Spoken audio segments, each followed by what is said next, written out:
So section 5.3 is all about you guys solving trigonometric equations. You're going to want to utilize your unit circle when solving these. On very rare occasions do I have you transfer over to the calculator. We're only going to be looking at the calculator for questions that are not going to give us or derive answers that are straight from the unit circle. So that shows up like at the end of the lesson and tomorrow's lesson more. So today it's all unit circle all the time. So what we're going to be given here is a trig equation. So like this one says cosine of x equals 1/2. And they drew the cosine function for you on the same graph as they have the line at y equals 1/2. And you'll notice that the curve and the line intersect various times. And if we don't restrict the domain, there's technically an infinite number of places that they're going to intersect. So we are going to answer questions today where like we have to give all the solutions for where they intersect, which sounds really scary, but it's not that bad. And then typically today what we're going to start off with are a specified interval. So they're going to say something like between 0 and 2 pi. So we know that as like 1 revolution in the unit circle. So if you think about cosine function equaling 1/2, I notice there are 2 places where the cosine function equals 1/2. Those happen to also be 2 places that I could have pulled straight off the unit circle. If you look at the unit circle, and remember your ordered pairs are cosine sine. So if I just asked you guys, kind of like our inverse section that we did on the last test, where is the cosine 1/2, you would pick out the 2 places in quadrant, the one in quadrant 1 and the other one in quadrant 4. So pi over 3 and 5 pi over 3. So that's kind of the gist of what we're going to be doing today. Of course, the actual act of solving them is going to be fun. And, we saw some examples in the simplifying section where we had to do some crazy manipulation to them. This is where it's going to come into play here today. That's why we made such a big deal about them on the last couple lessons. So if I make you find all solutions for which this is true, it's a little more complicated. Because there's so many of them. So what we're going to do is we're basically going to say like this pattern repeats for every rotation of the unit circle. So the easiest way to figure that out is just to slap a plus 2n pi. This is how your book does it. When I do this, I'm like, I've tried to change it to match your book. I just can't. I keep going back to the old school of me. I always write plus 2 pi k. I always use k. I don't know. I just always do. So, sorry. All my answer keys are with k in them. So if we decide to use n today in our notes and the answer key says k, just realize that they mean any integer. Algebraic techniques you're going to use today. Square rooting each side. You're going to be factoring trig today. There is a possibility of using the quadratic formula. That's not great. You're going to be doing some trig trades and substitutions so that way you can solve them. There's a lot going on this lesson, so let's get to it. You're going to want to write down like some key words as we go through the questions. This is already worked out, so you guys don't really have to write down much, but you might want to write down or highlight some words that are in the explained part of this problem, because I think the technique is what's troubling some kids. They're not sure how to start.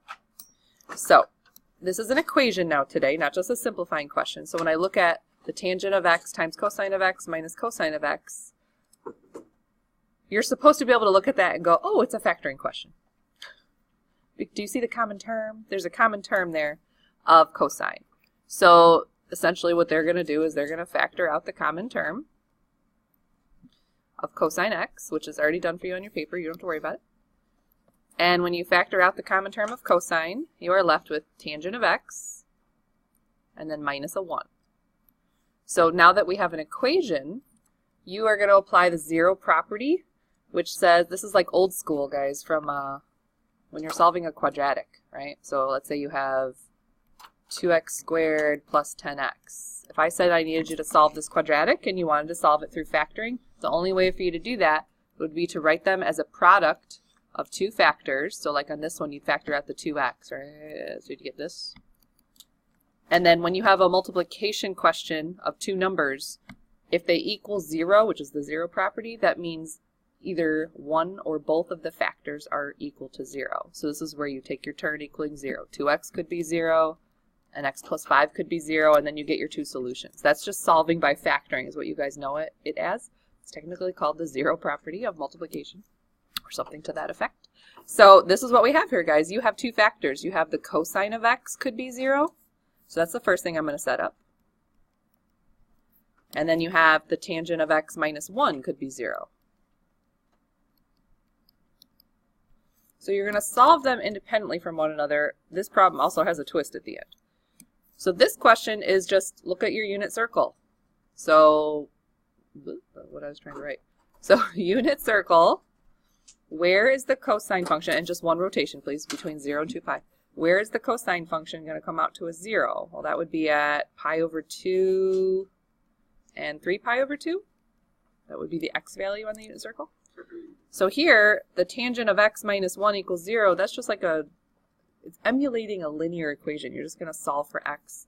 You're going to add the 1 over. And it's going to say, where is the tangent function a 1? Some of you had a miss on this on your test. If your tangent is a 1, that means you're in the pi over 4 family. Right? Because for tangent to come out to a 1, that would be sine over cosine. They have to be the same value.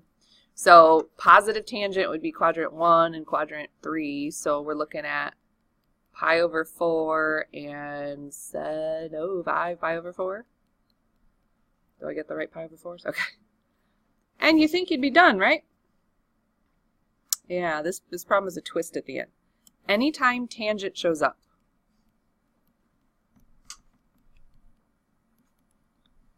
and that's the only one you have to worry about in our lesson today. Tangent has the possibility of being undefined in a couple of places on the unit circle. Where is tangent undefined?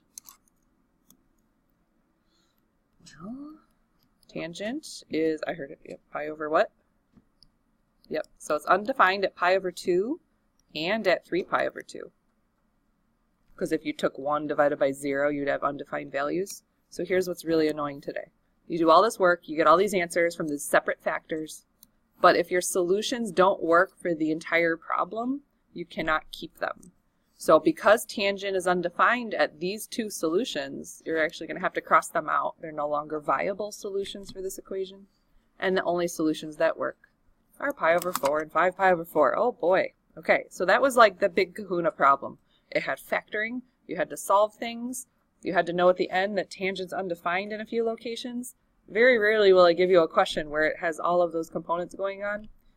But you might want to highlight somewhere in your notes just tangent being a problem. If tangent is in your original problem, you have to be really careful. If you end up with pi over 2 or 3 pi over 2, you got to cross them off. All right, let's see some problems in action that are not done for you. I'm going to skip to, wait, this one's done for you too? How lame. Okay, so just watch. We have sine of x plus square root of 3 equals negative sine of x. So one thing I noticed that's good for our problem, the only type of trigonometric function in this question is sine. So I don't have to do any trading. I also notice that I'm not going to have the ability to factor this question, but I do have common terms, so I'm just going to combine my common terms. So it doesn't look anything like a line, but I'm going to solve it like it's a linear function. So I'm going to add the sine x over. This is already done for you, I know, but you can watch. And then while we're at it, if I bring all the sines to the left side, anything that's not a sine function, I could move to the opposite side. So I'm going to subtract the square root of 3.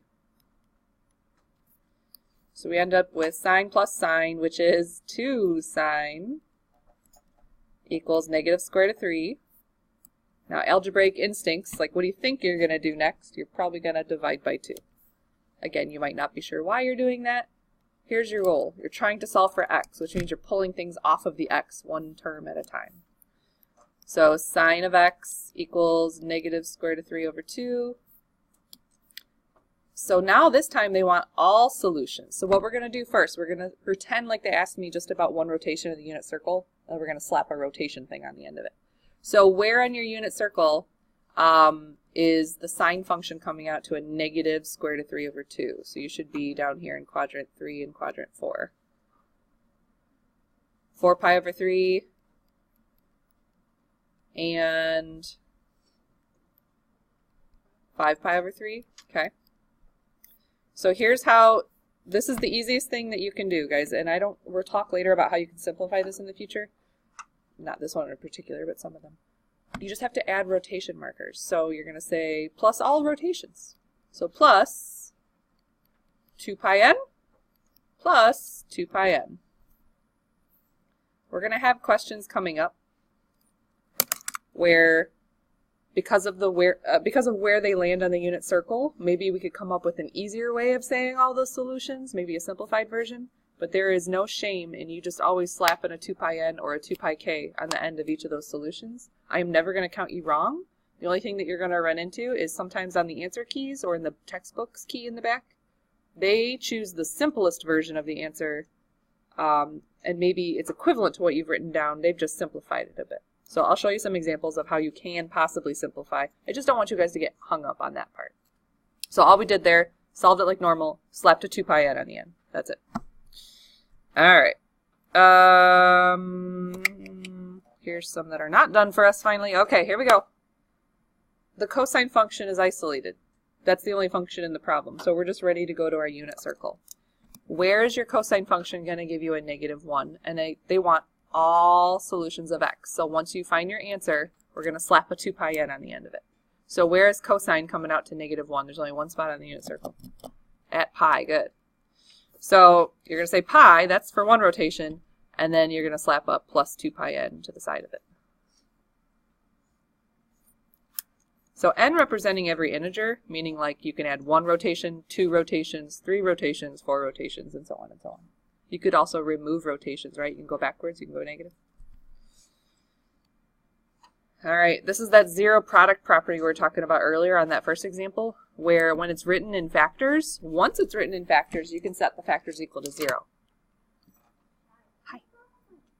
Yes. They're over there on that desk, and here's the fourth one. I haven't put it together yet. All right, so the struggle today, you're welcome, the struggle today is going to be recognizing that it's a factoring question. So think about, yeah, that's right. The big ideas for factoring are, sometimes they look like our traditional trinomial factoring question. Sometimes they're just a simple factor out the common term. The idea is you can only use this zero property when it is equal to 0. I just had a conversation with the calc teacher where she was having a bit of a conniption because she saw a child do this. They were supposed to solve this, and they did this. And then they did this. Now, I know you're like, well, it feels like maybe that's something you could do. No, that's actually not something you can do. Here's why the zero property works, guys. When you multiply two numbers together, in order to get a product that's over there on the other side of the equation, there has to only be one way for that to happen, like for sure. So this question is saying, give me two numbers, so when you multiply them together, you get -6. You guys probably don't think about this very deeply, but there's a whole lot of ways that you can multiply two numbers together to get -6. So you can't use the zero property unless it says equal to 0. That's why you're instructed to factor them and set the factors equal to 0, because there's only one way for a product of two numbers to come out to a product of 0, and that's if one or both of them are 0. Okay? So don't ever let me see you doing this, where you try to move a constant to the other side and then try factoring. That's not a thing you can do. Okay? So this question, the point that Mrs. Hoffbauer wrote on this slide, this is a factoring question. You factored out the common term of sine, but it doesn't happen so much in the pre-calc level, but in Algebra 2, a lot of times kids try to divide out the function, or in this case, divide out x. So this question in Algebra 2, we know we're supposed to factor out the common x, but do you remember some of your friends doing this? They lost an entire solution when they divide by the x. And you're going to have the same problem here. If you divide by a function, the reason you can't do it is because you're losing an entire set of solutions that you need to keep. So the only things that you could divide by are numbers. Okay? They might be ugly numbers, but they're numbers. All right. Let's look at number 2. So with that in mind, first of all, we got to find all values of x. We'll worry about that at the end. I need to figure out how to approach this question. So good news, there's all sine functions here. You've got sine to the third minus 4 sine x. I feel like we have a factoring question here. So first step in factoring, go old school. Very first step in all factoring questions is look for a common factor. Is there a common factor? There's a sine function that's common. So you're going to factor out the sine function. And then you're going to write down what you have left when you factor out a sine function. Well, we have a sine squared x minus 4. So now we can use the zero property that says each factor, now that it's multiplied together like this, you can set them equal to 0. So you're going to tell me the sine of x is equal to 0. And then you're going to tell me what happens when the sine squared x minus 4 is equal to 0. So this question, you're just going to look at unit circle. Where is the sine function coming out to a 0? Just let's stick to one rotation for now. Give me some values where sine is 0. At 0 and pi. Okay. This one, if I tried to solve this, you can technically factor it, but most of you don't look at this as a factoring question. Most people add the 4 over, and then they try to square root it. So you're going to get the sine of x equals positive and negative 2, and this is where kids freak out, because they're like, wait, what? Like, if I asked you when is sine equal to a 2, or when is sine equal to a negative 2, what would you tell me? It's not, because that's out of the sine's range. So there's no solutions from this factor at all. So now we're not quite done. If it said just give me all solutions between 0 and 2 pi, the answers are 0 and pi. But because it says all solutions, like in its entirety, the easiest thing you guys can tell me, if you don't want to do any thinking, which I understand on a Monday, you can say 0 plus 2 pi n and pi plus 2 pi n. And I am not going to count you wrong if you wrote that down, because you're technically not wrong. But let's stop and think about this for a minute, guys. It's when you land here, and when you land here, and you keep rotating, rotating, rotating, rotating. So if you think about what's happening is you have a solution, you have another solution. You have another solution, you have another solution, you have another solution. How much are you truly rotating until you hit your next solution? Just pi, right? So there's a lot of different ways you can express your answers. You can say it's pi n. You can say it's 0 plus pi n. I don't know why that one went black all of a sudden. There's multiple correct formations of the answers, but if you're like me, because this kind of stresses me out to think about the simpler way to answer it, on my homework, I'm just going to write this down and say, there you go. There's some answers. They're not in their best form, but that's okay. You still have answers. I am not going to count you wrong. Are we clear? I'm not going to say, you must give me the simplest form. The only time it's going to bite you is if you're looking at an answer key, and the answer key says this, and you have this, and you're going to have to be smart enough to figure out that, yes, I'm equivalent to that answer. They just simplified it a bit. Okay? All right, number 3. So we have sines, we have cosines, we've got 2 terms in this problem. I feel like, once again, we have a factoring question. A lot of your questions on your homework are going to look like factoring questions, so look for that first. The common term of cosine you can take out. And when you remove a cosine from each term, you still have sine of x minus 3. So now you're going to use the 0 property because it has your factors set equal to 0. You're going to say what happens when the cosine is 0. And then you're going to set up what happens when sine of x minus 3 equals 0. All right, first one is just look at unit circle. Where's cosine coming out to a 0? Pi over 2. Anywhere else? And 3 pi over 2. This guy, if I tried to solve it, you'd add the 3 over, and then you'd think really hard for a minute and go, where is sine equal to 3? And you'd go, never. So you just kindly cross that one off. That's not going to happen. And it does want all values for x, so now you're going to take this one step further. There's nothing wrong with you telling me your answers are pi over 2 plus 2 pi n and 3 pi over 2 plus 2 pi n. However, let's look at that for a minute. Your first solution is up here at pi over 2, and then you hit another solution down here at 3 pi over 2, and then you're going to keep hitting a solution, a solution, a solution, a solution. So can we think of a simpler way that maybe the answer key in the book may have been written? Probably. What if we just said it was starting at pi over 2, and then you're adding how much of a rotation to get to your next solution?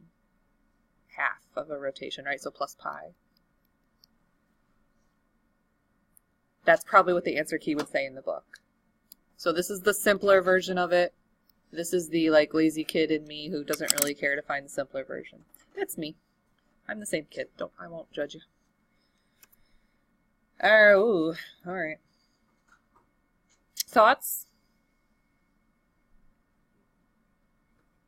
Yeah. No thoughts. Don't have any thoughts. Okay. Well, I see sine functions all over the place. That's good. Don't have to trade anything. I see multiple sine functions, which means I need to group them together. Just like in polynomial solving, if you have multiple x's in a quadratic or a cubic or quartic, quintic, you have to bring all the x's to one side. It's the same thing here. Bring all the sine functions to one side. So let's start by subtracting the sine function. So you have 2 sine to the 3rd power x minus sine.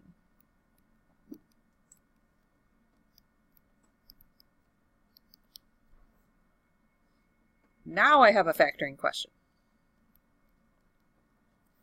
So, common factor in each one of these terms is a common sign that you are not going to divide by, but you're going to factor it out of the formula. So sine of x out in front leaves you with, what do we have here? 2 sine squared x, and then a minus 1. So now you can use the zero property. You have your factors, which these are both factors now, and you're going to set them equal to 0. So sine of x equals 0. And we're also going to say, when does 2 sine squared x minus 1 equals 0? So just the factors set equal to 0. All right, first one, look at the unit circle. Where is sine 0? At 0 and at pi. This one takes a little bit of algebra work. You got to solve for x, which means you got to pull everything away from the x. So I'm going to start by adding the 1 over.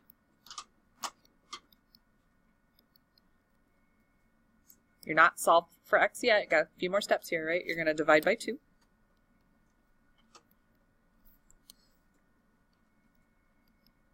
Oh boy. All right, we're still in algebra land here, guys. Your next step to solve for x would be to square root both sides of the function. Do you see you still have a squared factor here? I need you to keep your algebra instincts. What happens here? You get the sine of x equals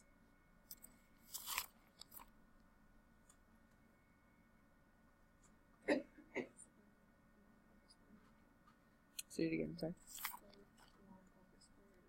If I told you you're half right?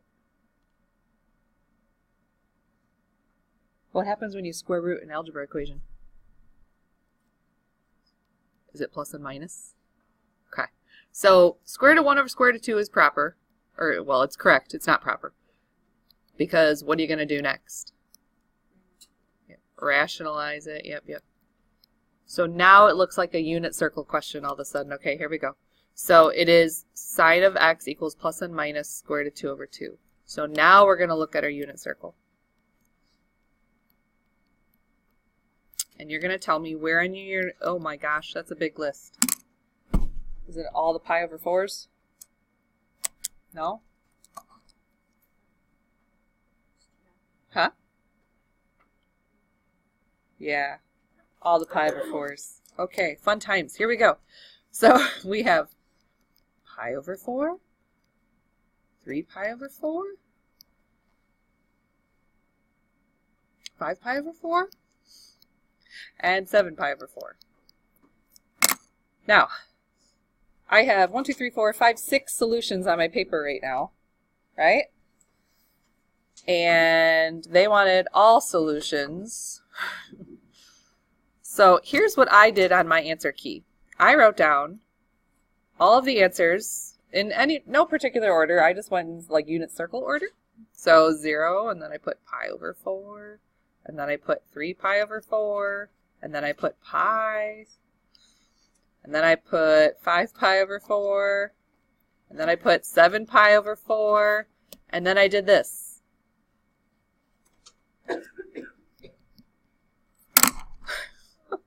Which is not the right way to write it down, just for future reference. Don't do that in college. That's naughty. And I can guarantee you that if this was a book question, there's no way they wrote it plus 2 pi n on each of them. They simplified this to a much easier to look at set of solutions. For instance, the pi over 4 buddies, there's a definite pattern there, guys. Pi over 4 to 3 pi over 4, you're adding a half pi every time. So you don't have to write this down, but in the book they probably would have said something like pi over 4 plus a half pi, and rotation. And then for the 0 pi rotation, they probably said like n pi n. Like obviously that's simpler than writing all this out. But in my brain, this is how lazy I am. I'm like, okay, by the time I figured out how to write it simpler, I could have just written all of them with plus 2 pi n at the end. So since my teacher doesn't care how I write them, I'm going to go with the way that's easier for me. Okay? Oh, fun times. All right, let's keep going. Find all solutions. Oh no, just between 0 and 2 pi this time. Thank goodness. All right, gut instinct, guys, algebra instinct. There's only one cosine function in the problem. What do you think you should do first? Divide by 2. Very good. So we're isolating the x. In this case, we're really just isolating the cosine function because now I can use my unit circle. Only between 0 and 2 pi. When is your cosine function coming out to a positive 1/2? You should be looking in quadrants 1 and 4.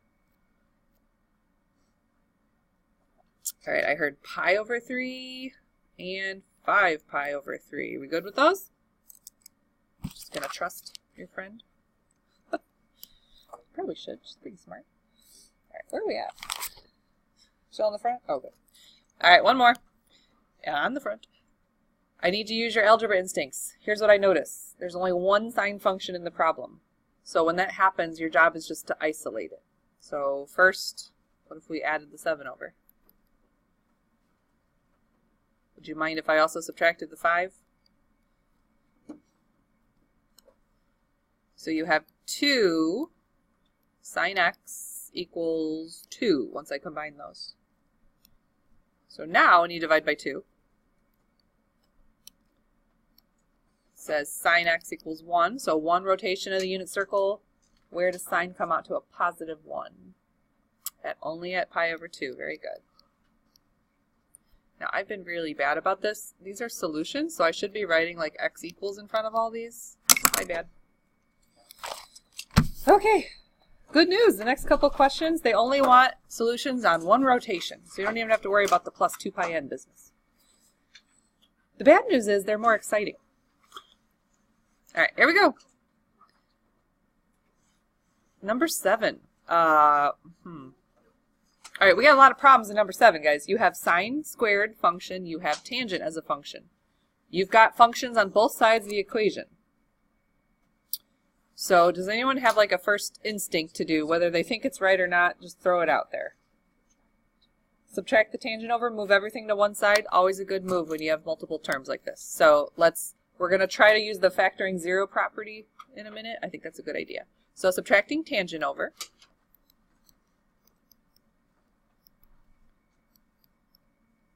So now the function is set equal to 0. So if you're able to factor this, then you can set your factors equal to 0. Please tell me you can factor this. Oh yes, there's a common factor of tangent. So removing the tangent, inside these terms you're left with 4 sine squared minus 1. Now I just had a moment. Didn't we warn ourselves something about tangent, like on the very first question? So we're going to have to think about tangent at the end of this question, okay?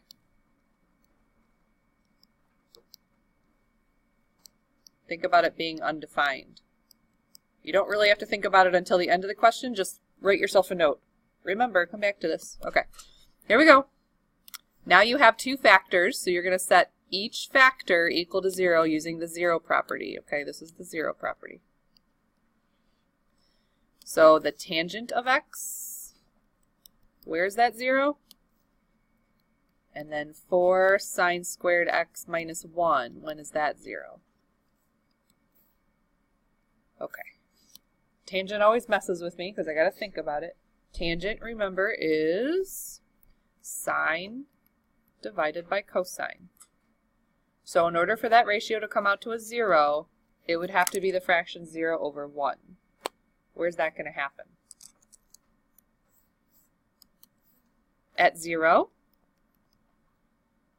and at pi. Very good. Because 0 divided by negative 1 would also be a 0. All right, keep that in mind for a minute. Let's try solving this guy. I only have one trig function in the problem, so it would be smart to isolate it. Let's go ahead and add the 1 and divide by 4. So sine squared x equals 1/4. Algebra instinct says to square root both sides. And then I got to remember everything I know about square rooting an equation. The answers are going to be both positive and negative, and then you're going to square root the 1 and square root the 4. So what do we have here? We have the sine of x, both positive and negative, 1 over 2. So where on your unit circle does sine come out to either positive or negative 1/2?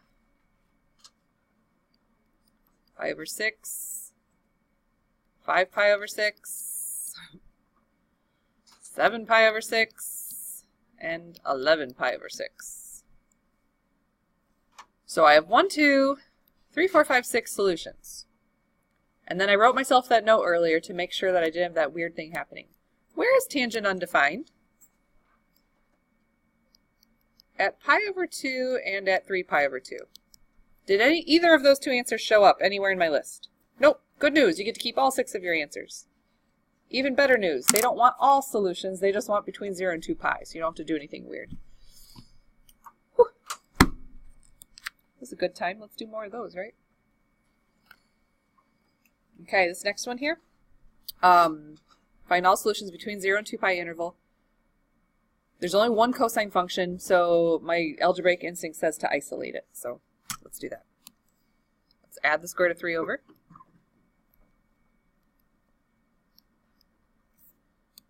And then we're going to divide by 2. So if you're writing some keywords down for yourself, this is the kind of question where you just isolate the cosine function. I think what really kids struggle with the most is like the very first step in the problem. They're like, is this the kind that I'm supposed to isolate, or is this the kind I'm supposed to factor? And it has to do with how many trig functions you're working with. There's just a singular type of trig function. If there's all sines and none of them are squared, or if there's all cosines and none of them are squared, you're supposed to just isolate that function. So here we have cosine of x being square root of 3 over 2. That's an easy question, guys. Where is cosine coming out to square root of 3 over 2? Pi over 6, and positive would be 11 pi over 6. Very good. That's an 11. Nice. So there's some that are that simple on your homework and on your test, so don't think they're all going to be magically horrible. So some of them are nice. Oh, of course they got to throw a wrench into it, though. Did you know you could use trig identities to make your solving more streamlined? Okay, let's find out. You have to check all your solutions on this one, though. That tangent issue is going to pop up on at least one of these questions, I warn you. So even if you do some trading, whenever you go to check whether all your solutions are viable, I'll show you like another way to check too. But if there's a tangent in the original problem, you got to put up a big warning sign on your problem. So like for instance, here on number 2, is there a tangent in your original problem? Yes. So a little note to self. You cannot have a solution at, where are the 2 places where tangent's undefined again? You can't have pi over 2 and 3 pi over 2. So a little note to self, if we end up doing all this math and we get either one of those, we're going to have to cross them off. Alright, bad news, bears. Oop, I crossed off half the problem. It says 2 tan squared x minus secant squared x plus 3 equals 1 minus, oh my gosh. Okay, first problem. You've got tangents. You've got secants. Oh, this problem's done for you. Well, that's not as exciting as I thought it would be. Okay, don't look at your paper real quick. Do you notice how there's tangents and secants in this question? We can't have that. So you need to do some trading. So then we think to ourselves, what can we trade out? So technically you could trade either the tangent or the secant, but you want to do the one that's going to give you the least amount of work. So they traded secant squared, which is my identities page. Of course you'd have your identities handy. And I know some of you are looking at that 2 tangent squared minus secant squared as a Pythagorean identity in its entirety. That 2 messes up with your identity, so you can't use that. But secant squared, isn't that something? It's the one I never remember, so I have to look it up. Secant squared is 1 plus tangent squared. So this guy right here, they replaced, you don't have to write it down, it's already there, it was 1 plus tangent squared. So then they had all this math that they had to simplify. Notice how 1 plus tangent squared, I think even on their notes they left it in parentheses so we can distribute that subtraction in a minute. There's still a plus 3. There's still an equals 1 minus 2 tan. So their next step was to simplify basically. They would distribute the negative sign here. They would get 2 tangent squared minus 1 minus a tangent squared plus a 3 equals 1 minus 2 tan.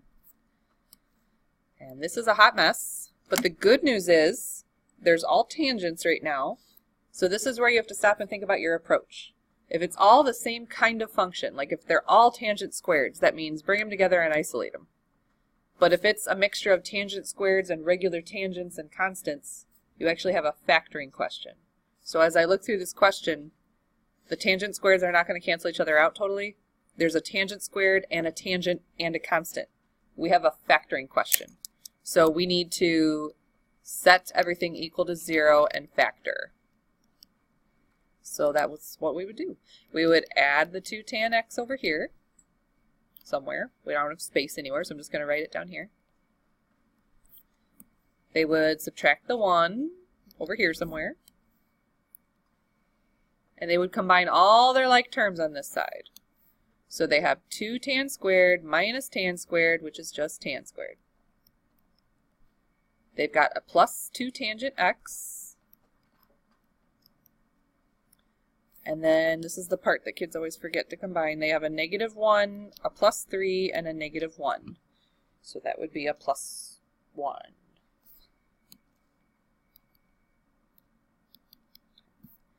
Now, I'm about to mess with you. I know it's on your paper, but try not to look. This is a quadratic of sorts. It's emulating a quadratic. It's a distant cousin to this question. See how it's a very distant cousin to it? So instead of x being your thing you're squaring in the first term, they're squaring the function tangent x. So if I asked you to factor this, you would factor it into x plus 1 times another x plus 1. So we're going to use that same technique when I go to factor this guy. So instead of tangent squared, the first terms are both going to be tangent tangent. And then multiplies to 1 would be plus 1 plus 1.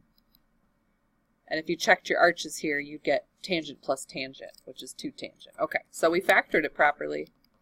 Good news is, because each of your factors are exact twins of each other, you don't have to solve them both because they're the same solution. So when you set your factor equal to 0, and you got to figure out where tangent is equal to negative 1, remember that's the pi over 4 family. But I want negative 1, so choose carefully. That's not how you spell family. Okay, so where is it going to give you a negative tangent? I'm looking in quadrants 2 and quadrants 4. What you got? 3 pi over 4 and 7 pi over 4. And then I go, please tell me you just want the 1 rotation answer. Oh, they do. Okay, good news. Whew. But no, wait. Remember that big red note at the beginning? What were the 2 things I had to watch out for? Pi over 2 and 3 pi over 2. Did I get either one of those? Okay, no. Good. So if I forgot about it, I still would be okay. That was a hoot. Let's do a bunch of those. Now, guys, that will show up on your homework, that type of factoring right here in this blue part. It's difficult to look at the tangents as being factors. So what I suggest you do is kind of do a side cousin problem, and you're like, okay, pretend they're x's instead of tangents, and just factor it like normal, and then come back to tangents, or whatever the function is. All right. This one's done for you again? That's lame. All right, just watch. Oh no, don't watch.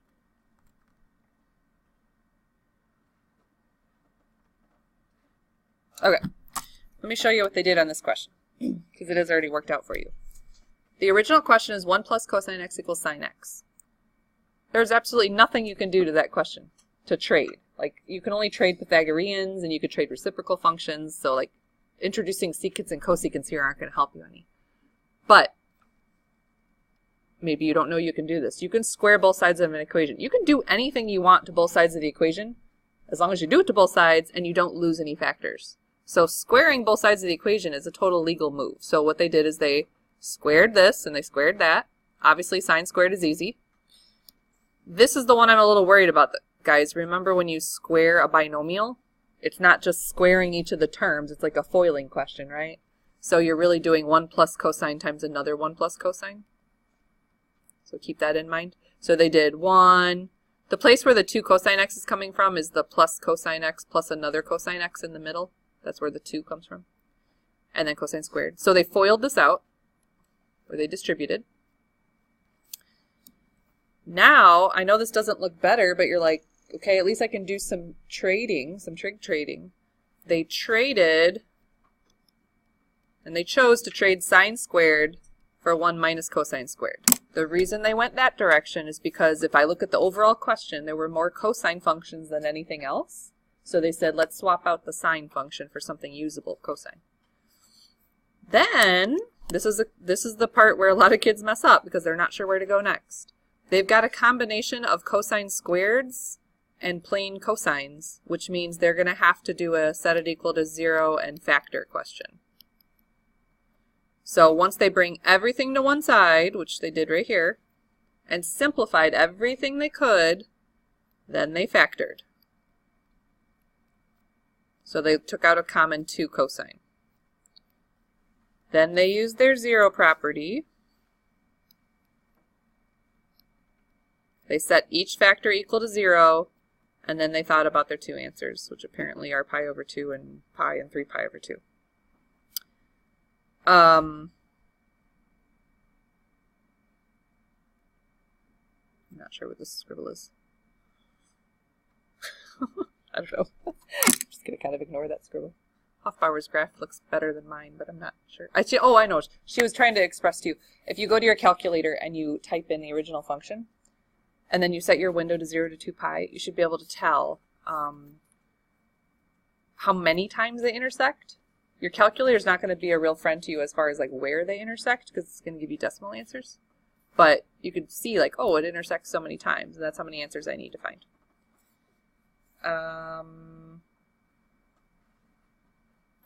Oh,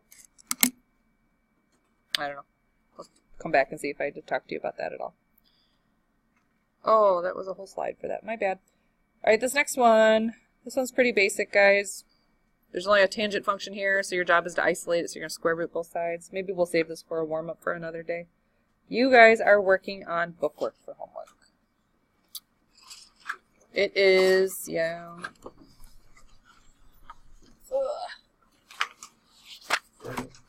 Which it's in that printout you have.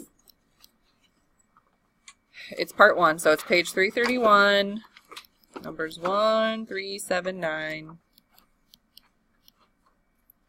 13, 15, 23, and 25. The answer key probably has some extra questions in it because it's the answer key from last year and we shortened it a little bit for you. So, and of course the answers are just the answers. There's no work on them. Yep. I'll be here after school today. I'm not available tomorrow before or after school. And then the rest of the week I should be available. Okay. Your next test, by the way, won't happen until next Tuesday. So no test this week. Darn. Darn double darn.